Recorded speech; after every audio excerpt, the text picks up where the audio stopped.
할렐루야, 할렐루야. 오늘도 좋은 날입니다. 예배에 앞서서 찬양으로 주님 앞에 영광을 돌리시겠습니다. 찬송가 369장입니다.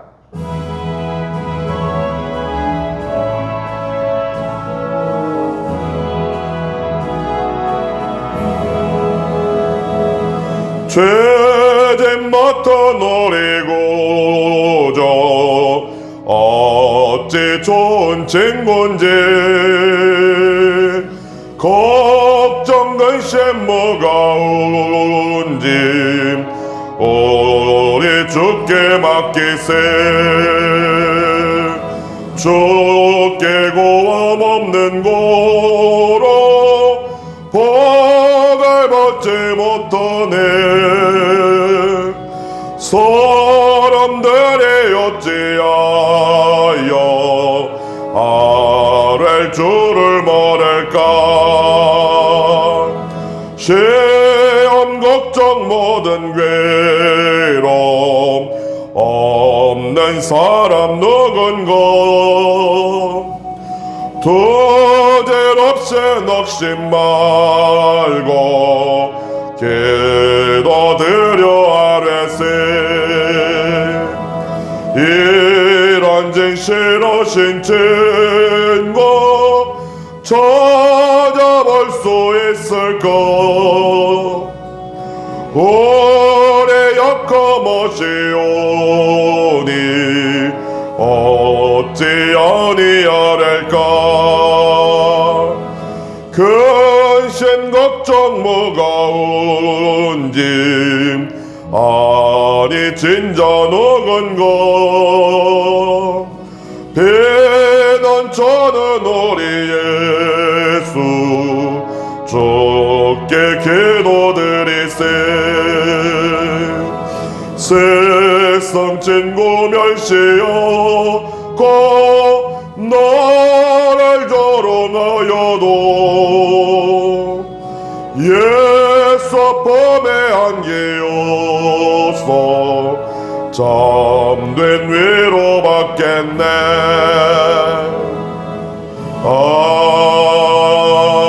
아멘. 다 함께 사도신경 하심으로 우리의 신앙을 고백하겠습니다. 전능하사 천지를 만드신 하나님 아버지를 내가 믿사오며 그 외아들 우리 주 예수 그리스도를 믿사오니 이는 성령으로 잉태하사 동정녀 마리아에게 낳으시고 본디오 빌라도에게 고난을 받으사 십자가에 못 박혀 죽으시고 장사한 지 사흘 만에 죽은 자 가운데에서 다시 살아나시며 하늘에 오르사 전능하신 하나님 우편에 앉아 계시다가 저리로서 산자와 죽은 자를 심판하러 오시리라. 성령을 믿사오며 거룩한 공예와 성도가 서로 교통하는 것과 죄를 사하여 주시는 것과 몸이 다시 사는 것과 영원히 사는 것을 믿사옵나이다. 아멘. 할렐루야. 살아계신 아버지 감사합니다. 아버지께서 참으로 사랑하시는 우리 교회와 오늘 이 새벽을 깨우며 주님 앞에 나와 신령과 진정으로 예배하는 모든 주의 백성들과 영상을 통해 같은 마음으로 같은 믿음으로 주님 앞에 나오는 모든 주의 성도들을 통해 크나큰 은혜와 복을 허락하여 주셨습니다. 이렇게 눈이 내리고 싸늘한 날씨 가운데서도 오직 주의 사랑을 힘입고 나왔습니다. 아버지께서 오늘 이 아침에 주의 보혈로 새롭게 하사 정결케 하시고 다시 한번 비겁인 심령 가운데 주의 성령으로 충만케 하여 주셔서 우리 귀한 모든 백성들의 삶과 인생을 통해 오늘도 예수 안에서 생명력이 넘치게 하시며 오늘도 주의 은혜 가운데 강건하게 하시고 오늘도 주의 성령님의 인도하심 가운데 승리하는 복된 삶을 살아갈 수 있도록 주여 도와주옵소서. 죄의 유혹을 이기며 이 생의 음녀와 이방 여인의 그 모든 유혹을 이겨내며 마침내 아버지 앞에 더욱더 거룩하고 정결한 모습으로 서게 하사 아버지 하나님 이 모든 것으로 우리 아버지 앞에 크게 영광 돌리게 하시며 지금도 그 유혹에 빠져 죽어가고 있는 수없이 많은 영혼들을 오늘도 구원하여 내는 우리 모두가 될 수 있도록 은혜 베풀어 주옵소서. 오늘도 우리 가운데 큰 은혜 주시니 감사합니다. 복의 복을 더하여 주시니 감사합니다. 오직 주님만이 높임 받으시고 찬양 받아 주시옵소서. 우리의 예배 가운데 함께 하시며 우리의 모든 예배와 찬양과 기도를 주님께서 기뻐 받아 주옵소서. 아버지께 모든 영광 올려드리며 우리 주 예수님의 이름으로 간절히 기도합나이다. 아멘.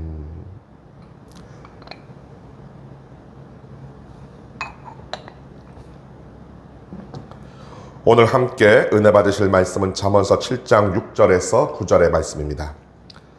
구약성경 917페이지에 있는 잠언서 7장 6절에서 9절의 말씀을 함께 살펴보도록 하겠습니다. 내가 내 집 들창으로 살창으로 내다보다가 어리석은 자 중에 젊은이 가운데 한 지혜 없는 자를 보았노라. 그가 거리를 지나 음녀의 골목 모퉁이로 가까이 하여 그의 집 쪽으로 가는데 저물 때 황혼 때 깊은 밤 흑암 중에라. 아멘.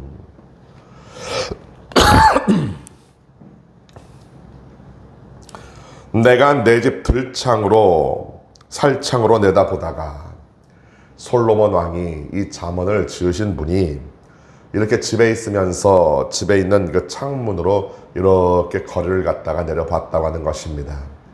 거리를 내려다보게 되면 수없이 많은 사람들이 보이죠. 또 많은 풍경들이 펼쳐집니다.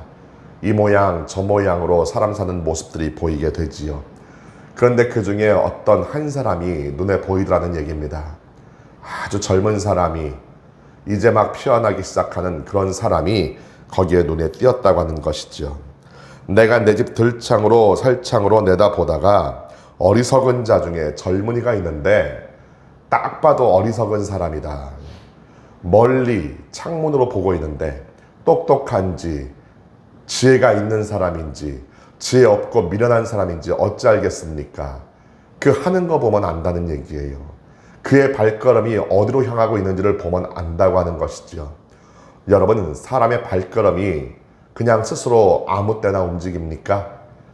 발걸음이 자기 마음대로 막 움직여지나요? 그것이 아니지 않습니까? 우리가 마음을 품고 생각하는 대로, 우리가 또한 결단하는 대로 그 발걸음은 따라가는 거예요. 우리의 생각 가운데 앞으로 가겠다 그러면 앞으로 가는 것이고, 뒤로 가겠다 그러면 뒤로 가는 것이고, 또 우리의 생각 가운데 마음 가운데 내가 오른쪽으로 내가 왼쪽으로 가겠다고 마음을 먹고 그렇게 생각을 했다고 한다면은 그 생각에 따라서 마음의 결단에 따라서 왼쪽으로 가고 오른쪽으로 간다고 하는 것입니다. 발걸음은 절대로 자기 마음대로 움직이지 않아요. 생각과 마음대로 움직이는 것입니다. 그런데 그 발걸음이 지금 어디를 향하고 있는지, 그 발걸음을 향하고 있는 것을 보게 되면은, 또한 그 사람이 말을 하고 있는 것을 보게 되면은 이 사람의 마음이 어떠한지, 이 사람의 생각이 어떠한지를 분명히 알 수 있다고 하는 것입니다. 어떤 분이 그런 얘기를 합니다. 나에게 당신의 꿈을 이야기해달라. 나에게 당신의 희망과 당신의 앞으로의 계획을 이야기해달라. 내가 당신의 미래를 내가 이야기해주겠다. 내가 당신이 장차 어떻게 될 것인지를 내가 이야기해주겠다. 그렇게 말씀을 하십니다. 예언자도 아니고 선지자도 아니고, 물론 성령으로 충만하여서 예언의 은사를 가지신 분이 있을 수도 있어요. 그렇지만은 그 예언이라고 하는 것이 사람이 하는 것이 아니기 때문에 성령께서 그 예언하는 것조차도 가르쳐 주시고 이끌어 주시고 인도하여 주시지 아니하시면 알 수가 없는 것이 아니겠습니까? 사람이 사람의 미래를 볼 수가 없습니다. 그럼에도 불구하고 그렇게 말을 할 수 있다고 하는 것은 무엇입니까? 그 생각하는 것이, 마음 먹는 것이 결국에는 그 사람의 발걸음을 인도하게 되어지고, 그 발걸음이 어디로 향하는가를 생각할 수 있다고 한다면은, 짐작할 수 있다고 한다면은 그 사람의 미래가 결국에는 드러나게 되는 것이겠지요. 좋은 꿈을 꿉니다. 좋은 소망을 가지고 있습니다. 거기에 대한 의지도 있습니다. 열심히 준비하고 있습니다. 의욕도 있습니다. 실패가 있어도 실패를 두려워하지 아니하고 실패를 넉넉히 이겨서겠다고 하는 마음의 결단도 있습니다. 그러면은 그 사람의 10년, 20년 뒤가 그렇게 되는 거예요. 그렇지만 말은 그렇게 하는데 아무런 준비도 되어 있지 아니하고 의욕도 없고 또 준비도 하지 아니하고 그렇게 가만히 앉아서 헛된 꿈만 꾸고 있다고 한다면은 10년, 20년이 지나도 그 사람은 그냥 그 모습 그대로일 것입니다. 아니, 어쩌면 더욱더 퇴보할 수도 있겠지요.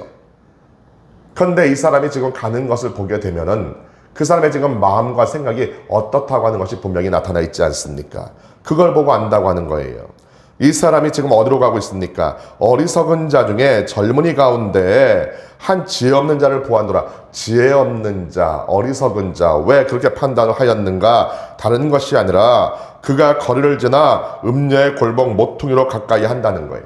거리를 지나서 사람들이 북적이는 웬만한 사람들이 함께 모여 있어서 거기서 서로 거래도 하고 장사도 하고 서로 또 교제도 나누는 그런 정상적인 삶을 벗어나서 음녀의 골목 모퉁이, 음녀가 살고 있는, 음녀가 기거하고 있는 그 골목 모퉁이로 가까이 갔다고 하는 것이지요. 이것을 보니까 그가 지혜 없는 자고 그가 미련한 자라는 걸 알 수가 있다고 하는 것입니다. 여러분, 우리가 지금까지 살펴보았습니다. 음녀에게 잡히면 어떻게 됩니까? 말로 호리던 이방 여인에게 유혹되고 잡히면 어떻게 됩니까? 그 끝이 결국에는 멸망과 죽음으로 끝난다고 하는 것 우리가 지금까지 살펴보았습니다. 그냥 어떤 통계적인 그런 이야기가 아닙니다. 솔직히 통계를 뽑아봐도 분명히 그 결과는 명확하게 나타나겠지요. 우리 주님께서 이미 말씀하시는 것입니다. 그런 통계가 아니고서라도 결국에는 그 끝은 멸망과 결국에는 죽음으로 갈 수밖에 없다고 우리 주님이 결론을 내신 것이 아니겠습니까?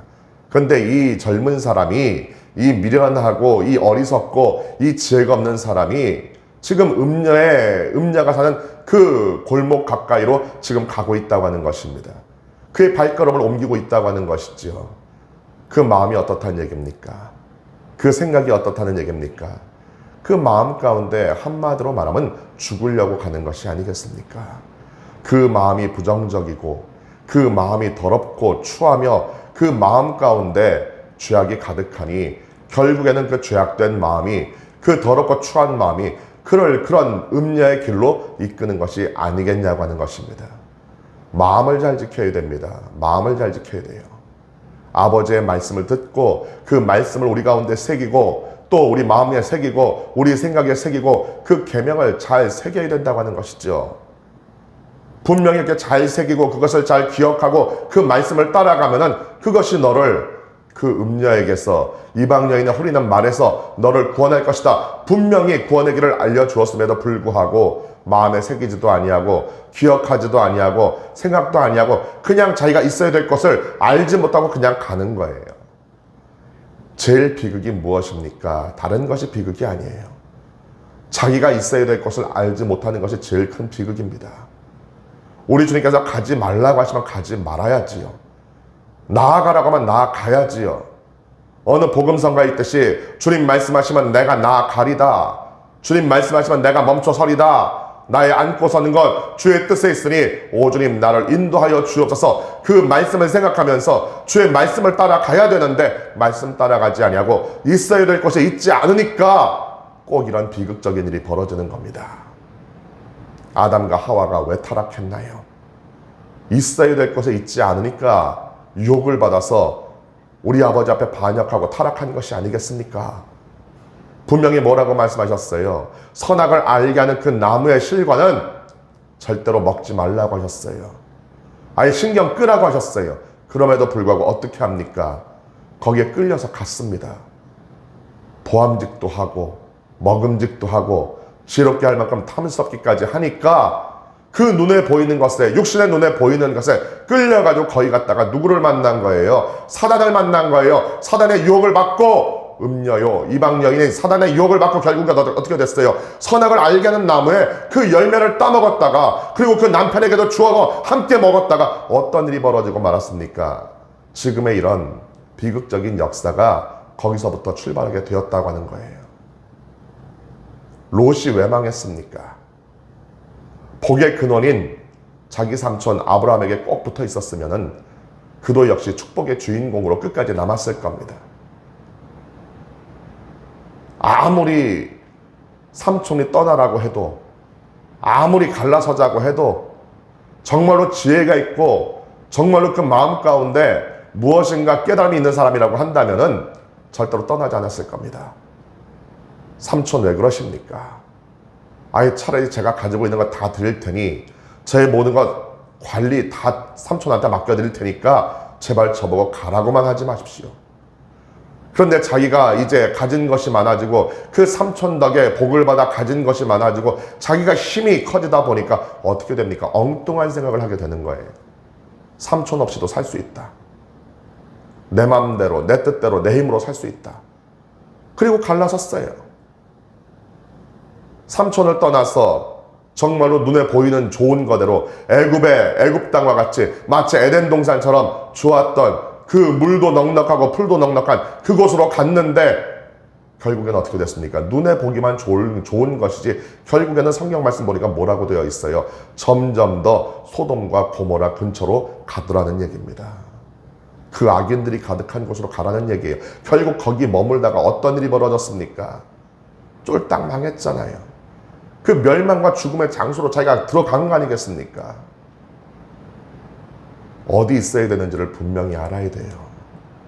12살의 우리 예수님처럼 내가 내 아버지 집에 있어야 될 줄 알지 못하셨나이까? 그런 마음을 가지고 그런 결단을 가지고 내가 절대로 우리 하나님 아버지를 떠나지 아니하리라, 내가 교회를 떠나지 아니하리라, 내가 말씀 위에서 절대로 물러서지 아니하리라, 성령의 인도하심을 절대로 내가 뿌리치지 아니하리라, 그 결단을 가지고 지혜롭게 나아갔다고 한다면 이 젊은이처럼 되지 않았을 것입니다. 그가 거리를 지나 음녀의 골목 모퉁이로 가까이 하여 그의 집 쪽으로 가는데 결국 어떻게 되었습니까? 저물 때, 황혼 때, 깊은 밤 흑암 중에라. 그 인생 가운데 밝은 광명이 비쳐야 되는데 우리 인생 가운데 밝은 광명이 비쳐야 되지 않겠습니까? 우리 아버지의 광명이 비쳐야 되지 않겠습니까? 빛의 자녀답게 행하여야 되지 않겠습니까? 광명에 다니는 사람처럼 해야 되지 않겠습니까? 그런데 오히려 뭐예요? 저물 때, 해가 저물 때, 그 광명이 사라져갈 때, 황혼 때, 그 해가 저기 한 뼘밖에 남지 않은 그런 상황에서 결국에는 깊은 밤 흑암 중에 거니는 자가 되었다고 하는 것이죠. 어둠 가운데 거하게 되면 결국 어떻게 됩니까? 실족할 수도 있고 잘못된 길을 갈 수도 있고 결국에는 그 인생이 어찌 되겠어요? 아버지를 떠난 인생, 말씀을 떠난 인생, 성령님의 그 인도하심과 이끄심을 뿌리치는 인생, 결국에는 그 인생 가운데 빛은 없습니다. 흑암이 있을 뿐입니다. 어둠이 있을 뿐입니다. 그 인생이 황혼에 접어들 수밖에 없다고 하는 것이죠. 오늘도 이 새벽에 함께 기도하며 말씀의 은혜를 나눈 모든 백성들, 이 말씀의 빛 가운데서, 성령의 빛 가운데서 오늘도 온전히 거하시고 이 빛 가운데 행함으로 말미암아 이 어리석은 젊은이와 같이 절대로 멸망과 죽음으로 그 유혹으로 이끌려가는 분 한 분도 없게 되기를 주의 이름으로 간절히 축원합니다. 요즘 점점 더 유혹이 드세어지고 있지요. 어둠이 점점 더 커져가고 있습니다. 깨어 있어야 됩니다. 정신을 바짝 차려야 됩니다. 오직 주만 바라보고 성령으로 충만해야 됩니다. 그 빛 가운데 더욱더 거해야 됩니다. 오늘도 이 새벽에 말씀을 붙잡고 믿음으로 기도할 때 오늘도 그 빛 가운데 거하게 되어지며 그 광명 가운데 우리가 빛의 자녀로 더욱더 굳건하게 서게 될 줄 믿습니다. 기도하겠습니다. 할렐루야. 살아계신 아버지 감사합니다. 아버지께서 참으로 사랑하여 주시는 우리 귀한 모든 백성들, 이 지엽고 어리석은 젊은이같이 되지 않게 하여 주시고 항상 주님의 말씀 위에서 성령의 이끄심을 따라 빛 가운데 행하는 우리 모두가 될 수 있도록 주여 도와주옵소서. 빛의 자녀답게 살게 하시고 광명 가운데서 아버지의 그 얼굴에서부터 나오는 그 광명 가운데서 항상 빛을 발하며 또한 살아가는 우리 모두가 될 수 있도록 은혜 베풀어 주옵소서.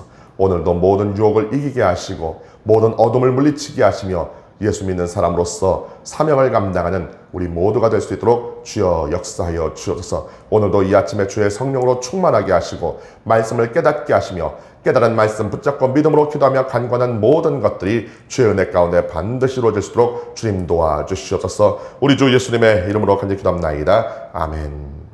하늘에 계신 우리 아버지여, 이름이 거룩히 여김을 받으시오며 나라가 임하시오며 뜻이 하늘에서 이루어진 것 같이 땅에서도 이루어지이다. 오늘 우리에게 일용할 양식을 주시옵고 우리가 우리에게 죄 지은 자를 사하여 준 것 같이 우리의 죄를 사하여 주시옵고 우리를 시험에 들게 하지 마시옵고 다만 악에서 구하시옵소서. 나라와 권세와 영광이 아버지께 영원히 싸움나이다. 아멘. 할렐루야. 주님께 감사와 영광의 박수 올려드리겠습니다. 우리 말씀을 생각하시면서 함께 통성으로 기도하겠습니다. 주여, 주여, 주여. 할렐루야. 살아계신 아버지 감사합니다. 아버지께서 우리 가운데 함께 하시고 우리 아버지의 긍휼과 자비의 역사를 우리 모든 성도들을 통해서 나타나게 하여 주셨습니다. 아버지여, 신부하고 연약한 고백하기에 더더욱 주님을 바라보고 주님을 의지하고 오늘 이 아침에 역사하시사 아버지의 충만한 축복과 역사가 오늘 더욱더 나타나게 하여 주옵소서.